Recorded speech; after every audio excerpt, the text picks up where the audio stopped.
Raven. Head coach, Mr. Oliver Almagro. Presenting our Pocari Sweat Air Force Lady Warriors. Team captain is number 18, Myla Pablo. Number 3, Jeanette Panaga. Number 4, Airwoman Second Class, Iyali Yongko. Number 6, Airwoman Second Class, May Ann Pantino. Number 7, Sergeant Wendy Ann Semana. Number 13, Airwoman Second Class, Del Palomata. Libero, number 11, Jelly Tempiatura. Head coach, Master Sergeant Jasper Jimenez. This is match number 3, preliminary round. May the players lead. Resuming our coverage here of your Premier Volleyball League Open Conference starting unit para dito sa Ateneo Motolite Lady Eagles. You see a rookie there, Vanessa Gander, galing sa De La Salle Zubel alongside the veterans para dito kay Coach Oliver. And on the other side, a veteran-laden team, combination ng Pocari team last year and Air Force team. That's gonna be led by Myla Pablo. At dyan sa gitna, nandyan din si Jeanette Panaga. Yes, I'm sure gustong-gustong makabawi also ng Air Force, ng Pocari Air Force Lady Warriors in this conference. Tingnan natin kung ano yung mga changes na ginawa nila sa off-season, and let's see kung yung mga additional new players na sinasabi ni Myla Pablo earlier will be able to contribute to their team as well. Entering set number 1, you guys are watching live on Liga HD channel 183, sports.abs/cbn.com, youtube.com/abs-cbn sports, and ball is up. Ateneo on the attack right away. You see the fans there. Yonko. Ball is in. First point goes to Ateneo. And Charo, you've seen the evolution. You've been part of the Lady Eagle program when you were playing in college. Yes.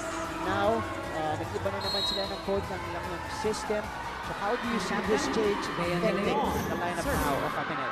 Well, for me, what's most evident is a lot of the players in Ateneo now are actually taller than the lineup before. We're not only talking about their middle hitters, but also their wing spikers. Gandler, she's quite tall as well, and of course, Kat Tolentino. So when I say that they're tall, it really helps them a lot in terms of improvement with their blocking system. Yeah, look at that front line. Oh, Pablo with the drop. Myla Pablo, the veteran Sparks. Yeah, so we would, I think, expect a lot of drops, a lot of tips coming from the side of Pocari, knowing for a fact that the Ateneo Motolite Lady Eagles have really tall blockers. Iwasan nila yung mga matatangkad na players. Here's Myla Pablo on deck. Again, first game since that back injury she sustained in the semifinals of our reinforced conference. Gander. Pablo was there. Here is Pantino. The blockers of Ateneo. Very effective early here.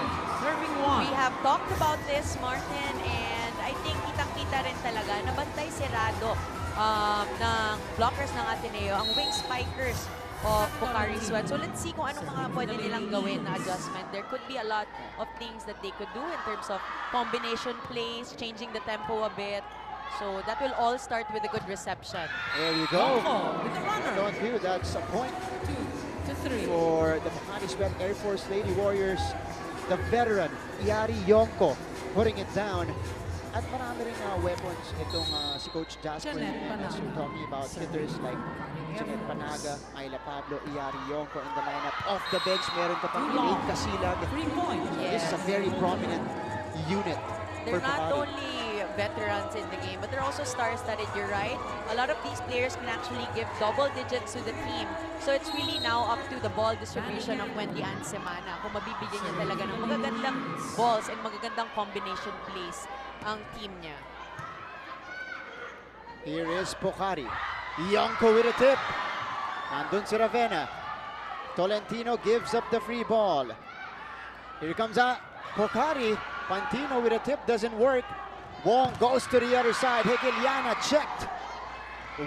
Wong to Tolentino. Wow, great rally from both teams. That's gonna be out. Ball is out. Sobre yan para kay Panpan Pantino. I think in this game, we really need to make sure that they minimize the errors. It's early on in the first set, and Pocari has already given several free points to the Ateneo Motolite Lady Eagles. So they need to make sure that they minimize their errors. Of course, they need to shake off the first game jitters Yes. also. Because yesterday, I was able to cover Banco. It took them a while to really get into the groove. But right now, Pocari keeping in step here. 5-3. This is Iyari Yonko on deck. Spencer Knowledge here and De La Salle Dasmariñas. It's a nice first ball from Gandler. Here is Tolentino. Over received. Ball is in. Ooh, ball is in. Walang kumuha dun sa Ateneo. Yes, that was very fortunate for Pocari. Makala ni Danny, the ball was going to go out, but it went inside on the line, right on the line, and the point was awarded to Pocari Sweat. It's very close though. Here, line na lang. Quick attack from Mari does not work. Here is Hekiliana. Pablo, Semana to Pantino. And they will save it. Talking about the Lady Eagles. Semana, binalik kay Pantino. And this time, she will put it down. Tied at 5. So just like that, 2 straight points para sa Pocari Sweat. As we go to Roxanne Monte Alegre for her first report. Rox. Before this opening debut for both teams, hindi maiwasan ang mga struggles na hinarap ng coaches natin. Sabi nga ni Coach Oliver, dahil nga first time niya officially mag-coach today, paalala niya sa mga girls, it's all about absorbing everything that you can learn from the veterans. Dagdag pa niya dito, nahirapan din silang hanapan ng kanilang team chemistry dahil hindi mabuo ang team during the trainings. Si Ponggay Gaston, this season with UAP Beach Volleyball, at sinasabi rin niya sa team niya, you always have to stay strong. Si Kat Tolentino, hindi naman masyado raw grabe pero natamaan lang ng bola at it's not so serious right now. Kaya nga sinasabi ni Coach, just stay focused and stay strong. Pero para naman sa kabilang kupunan natin kay Coach Jasper Jimenez, ang hirap nga daw to match the young energy and intensity of the Ateneo Lady Eagles. Pero mas mahirap din daw to fill in the shoes of Ariel Love and Maddie Palmer na nawala sa team nila. So we can expect Joy Cases at Josa Cabalsa to do their work for today. Martin? Thank you so much, Roxanne. You see the 1-2 there coming from Tina Wong. We'll tie it again at 6 apiece. And this will give you opportunities dun sa mga spikers ng Pocari Sweat as we see this replay. Tina Wong outsmarting everyone there in that 1-2. What I like about Tina is she's very aggressive as a setter. So when she's up front, when she's a frontliner, you should not let go of her talaga. Kailangan mo pa rin bantayan. Palomano. That was Ken Palomano. 7. With a point for Pocari Sweat. And I was mentioning earlier, because they did have Maddie Palmer, Maddie Love in the reinforced conference, yung mga iba nilang local spikers hindi masyado nakakita ng minuto. This is their opportunity to actually make a difference for Pocari.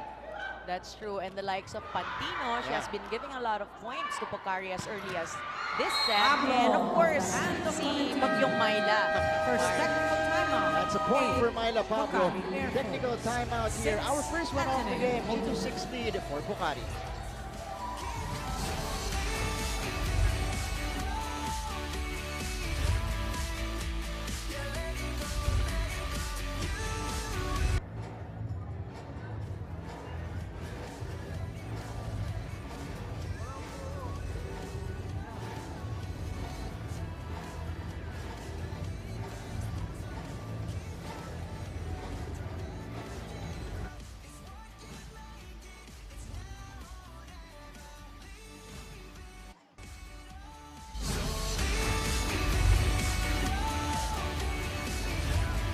And we are back for coverage here. A lot of Ateneo fans nagpunta dito sa Imo Sports Complex.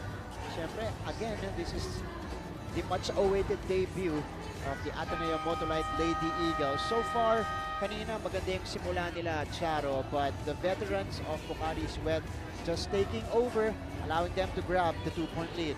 Yes, Wendy Ansemana has been giving a lot of low balls to her wing spikers. She knows that she needs to work on the speed of her sets, knowing for a fact na talagang matatangkad ang blockers ng Ateneo. But we cannot also discount the fact that Pocari Air Force also has a lot of tall players. That's right, you have Malumata. Yes, Yari Yong, Roncos, also very tall, and Myla is quite tall as well. So they're very formidable in terms of blocking rin. Kaya magandang tapatan to. And speaking of tall players, Bea De Leon, the captain, scoring the point off that middle attack. Yes, it's been so nice seeing Bea grow, her evolution as a player and now as a leader to her teammates also, to her whole team. So she's very vocal, and that's something that's needed talaga when you have a team that's composed of not only veterans but a lot of rookies. Here is Hekiliana. Yonko was there. Oh, miscommunication between Semana there and Yari Yonko. And an error from Pocari Sweat. Yes, that's an unfortunate miscommunication. Myla has been telling us nga na they're still working on their teamwork. Yeah. And lalo na dahil maraming mga bago and maraming mga changes rin na ginawa sila off-season. So that might also be the reason for the miscommunication of Semana and Palomata. Meantime, here is a service ace. Saktong-sakto sa linya doon para kay Dina Wong. Semana sets up Pablo for the down-the-line finish. And Myla Pablo quickly gets the point back for Pocari Sweat. She went up against Kat Tolentino, I think, and Bea De Leon. And she's very smart. I mean, what I like about Myla is she can go solid angle, cross-court, strong hits, but at the same time, she knows when to go down the line. Yeah, the decision-making has developed throughout the years from Bea De Leon. Second point here in set number 1. Ateneo now has the 1-point lead.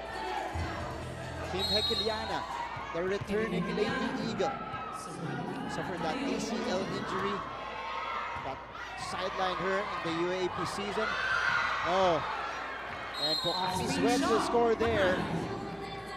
That's Jeanette Panaga putting it down.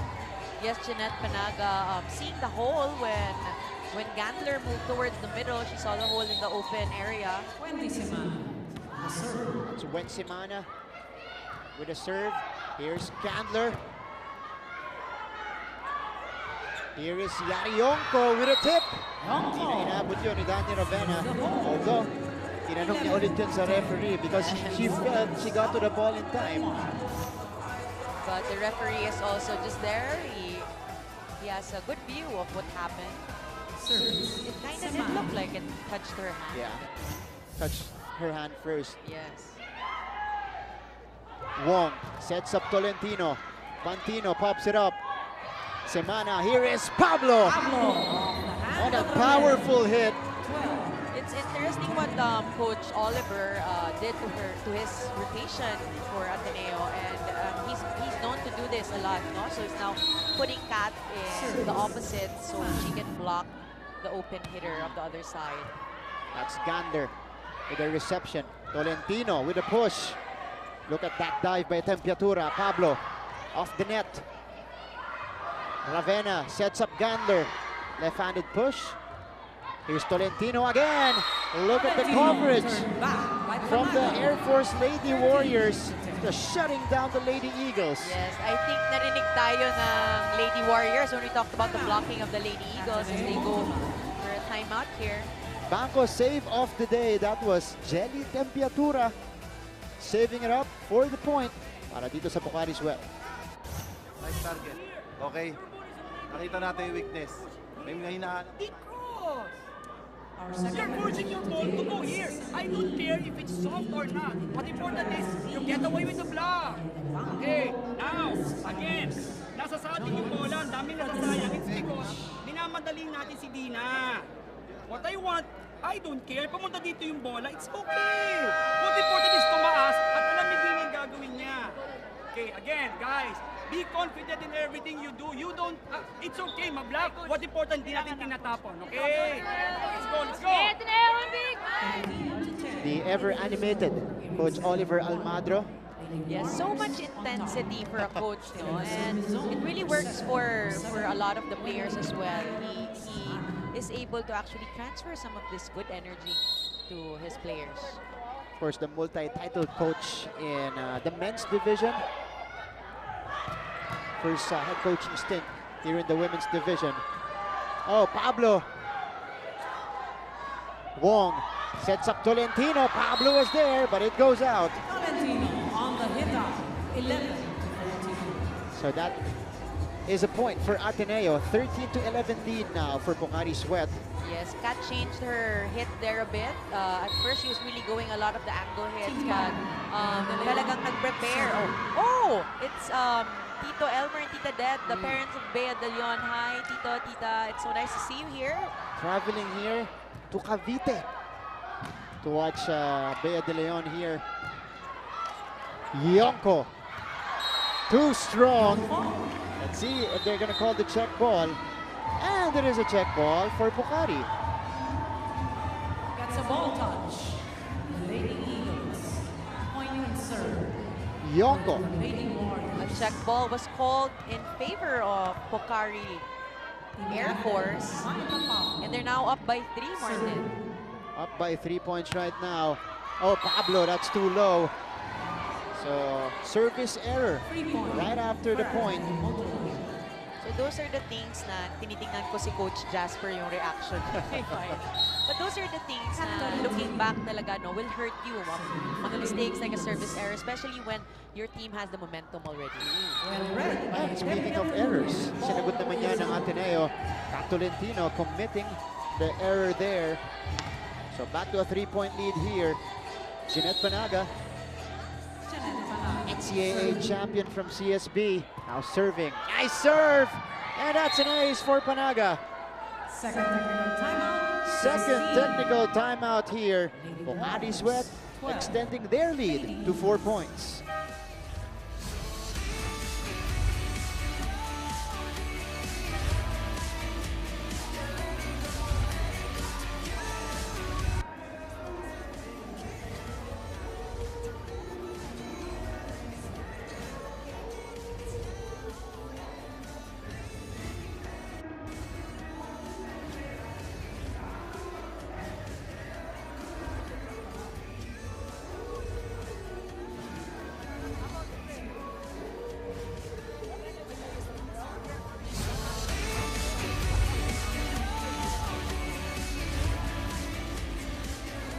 Pocari Sweat, Air Force Lady Warriors grabbing the 4-point lead, 16-12, and this is a very deep team.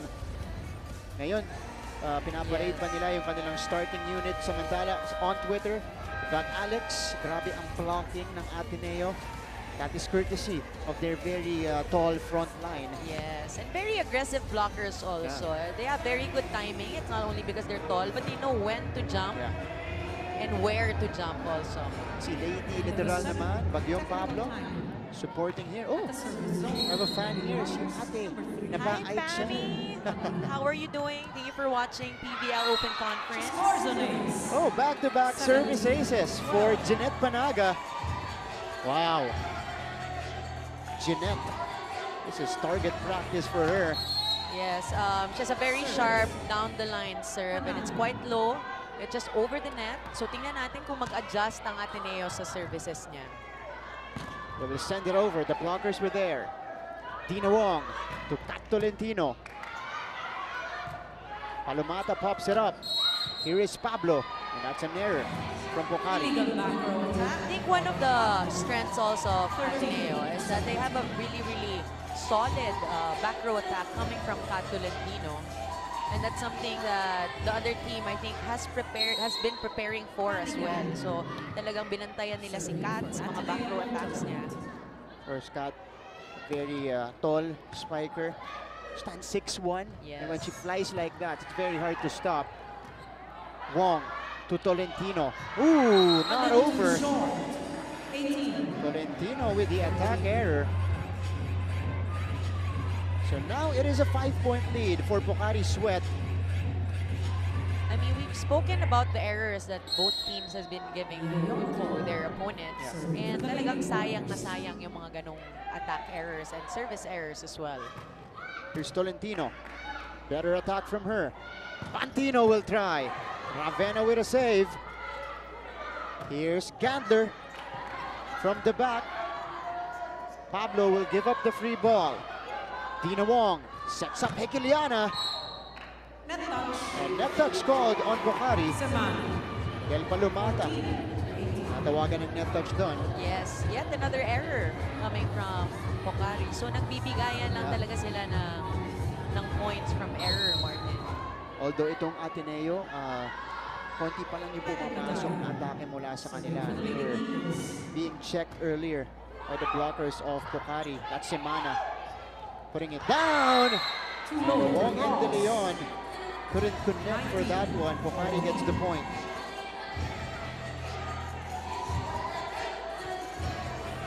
This is Pantino on deck to serve.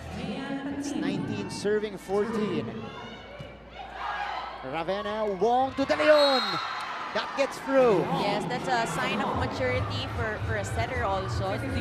Binigyan niya si Bea, nagkamali, nagkaroon ng error, but binalik niya ulit kay Bea. So it really goes to show the trust that they have with each other. And that was something that Dina was also mentioning in our pre-game video. First, Dina Wong, reigning best setter in the UAAP. Seen a lot of those in the UAAP season. And this young server right here. That's Jaja Maraginot, the younger sister of Joanna. That's her Maraginot. mom, yes. Hello, Tita. Hello. How are you doing? I hope you're enjoying the game. Dati pinapanood niya si Jo for Ateneo. Now, pinapanood niya naman ang mas bata niyang anak na si Jaja. And this is a highly touted setter. A two-time palarong pambansa best setter, Jaja Maraginot. Myla Pablo puts it down. Down the line. Myla Pablo with another very strong down the line hit. I mean, it works for her. It has been working since kanina pa. So siguro for Myla's mind, why change something that's working already? Oh, kinakabahan ako pag tumatalon siya kasi inahawakan niya agad yung tulak niya. Oo nga eh. Parang meron pa siyang konting hesitation. Sinabi naman niya kanina na continuous pa rin yung recovery niya. Continuous pa rin yung pagpupunta niya sa therapy. So since we also talked about the amount of time that we have in this conference, gonna be 2 months. So maraming panahon para mag-recover, maging fully recovered si Myla. Here's Myla Pablo speaking off, flying in for that off-speed hit. Tolentino, the blockers were there. Gander will send it over. Semana to the running Yonko. Maraginot to Tolentino here with a push. Still no good. Gander puts it down. Saved by Panaga. Maraginot to De Leon. That was one good rally for both teams. And of course, Jaja Maraginot having a very good connection with her middle attacker, giving it to Bea De Leon and giving Ateneo Motolite a good point. But good hustle as well coming from the side of Pocari. You see that setup there. Maraginot to De Leon. Semana to Pablo. Babawi! She is checked Pablo, turn by back. De Leon and Tolentino. Time out! Lady Wong. Coach Jasper Jimenez, baba ang lamang nila sa isa. Let's take a look at this first. Pablo, naabangan na doon. That was Tolentino on the block. Okay, alam natin humabol. Unang-unang kalaban natin yung crowd. Pangalawa na yung sarili natin. Kailangan i-overcome natin yung crowd. Okay? Balik yung tiwala. Play! Play! Pasukan mo lang. Ha? Pagkapalitan! Lagi mo na sundan si ano.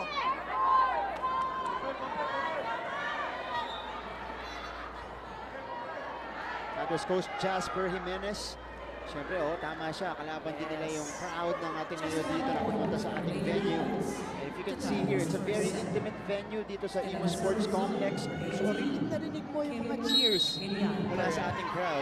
That's right. Gusto ko rin yung sinabi niya na ibalik ang tiwala sa sarili. Because parang naging complacent ang Pocari. And that service ace brings the ball game to a tied ball game at 20. Iliana service specialist as well for Ateneo. Going with the ace, tied at 20. Better reception from Pantino. Here is Pablo. The cross court is good. 21. And That we've, breaks the Ateneo run, yes. yes, and we've talked about this, Martin, how Pablo can really switch up her hits. So nag-adjust ang blockers ng Ateneo and blocked her down the line. She's been scoring there and she knows that. So she was able to really give a solid cross-court angle. So nag-adjust si Myla ng hits niya doon. So here comes Pocari with a 1-point lead. And the blockers again. That time it was Vanessa Gandler scoring. Yeah, so we've talked about the blocking system of Ateneo, how effective it is. On the side of Pocari, some adjustments that they need to do is to be able to make sure that there's coverage. There's a lot of coverage. And of course, since matatangkad yung blockers, dapat yung coverage nila or mga people pumasok. Kasi for sure, more often than not, it's gonna be a really, really strong block. Let's see how they're gonna respond. That was a soft hit from Pablo, and that's gonna be an error for Ateneo. 21. That's Gandler. Too close to the net.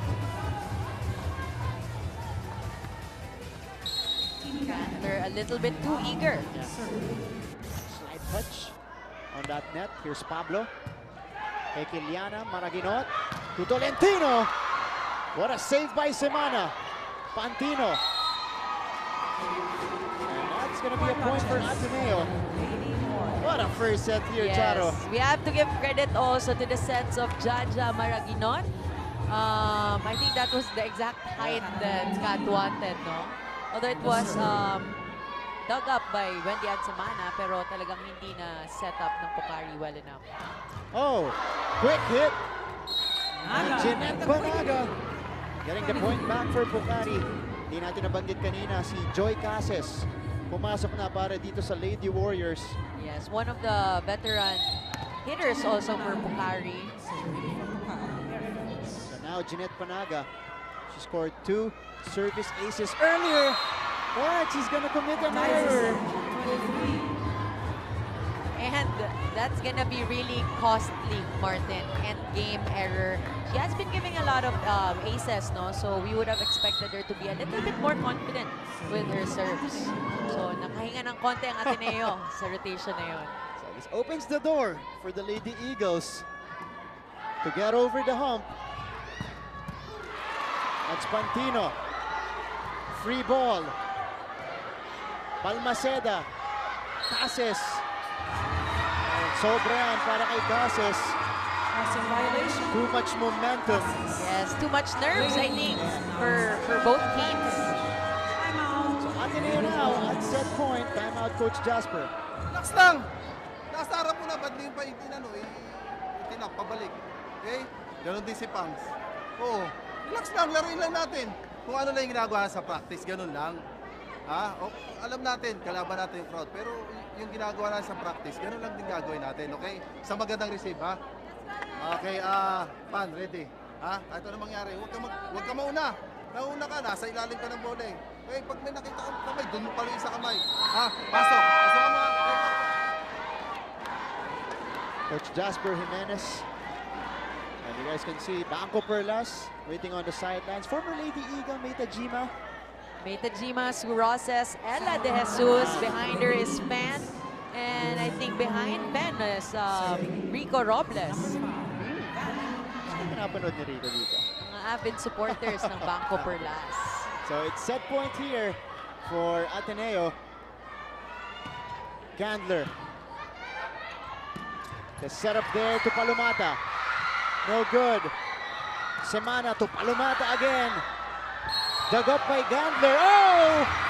Overreaching was called against Palomata, giving the point to Ateneo Motolite, and from 5